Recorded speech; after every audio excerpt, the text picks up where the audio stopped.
legislative process. Go. The legislative process has 7 stages.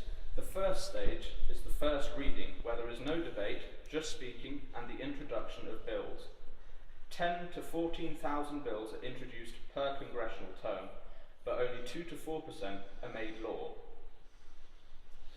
And the second stage is the committee stage, which is arguably the most important stage of the whole legislative process. Most bill failures occur during this stage. Hundreds of bills are sent to standing committees, relevant subcommittees, and hearings, where they examine the bills and make additions and removals.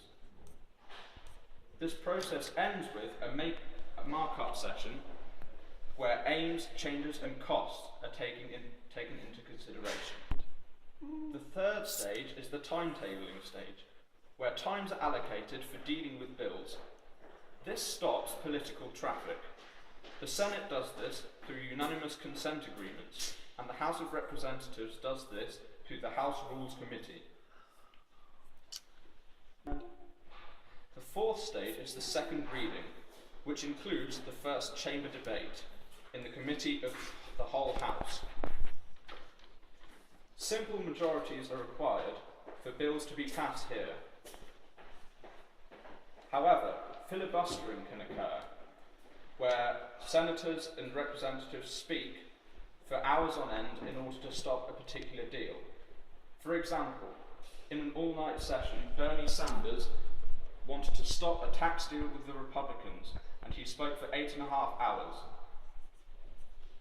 Filibustering is ended by closure, which has to be signed by 16 senators and voted for by 3/5 of the Senate.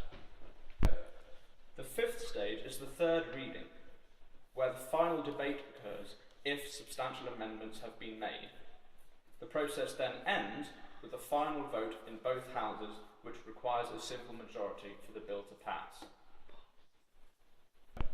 The last 2 stages occur if there have been additional difficulties with the passing of legislation.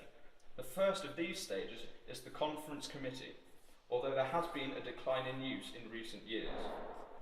In the 2007 to 8 congressional session, which was its 110th, only 1 out of 10 bills needed to be reconciled by conference committees. Go. The absolute final stage of the legislative process is presidential action. The President can sign into law bills such as the Affordable Care Act of 2010. The threat of a presidential veto can be used as a bargaining tool, and when put into action, it can reject a bill in its entirety, or the line item veto, which can reject parts of a bill. Congress can override a veto with a 2/3 majority.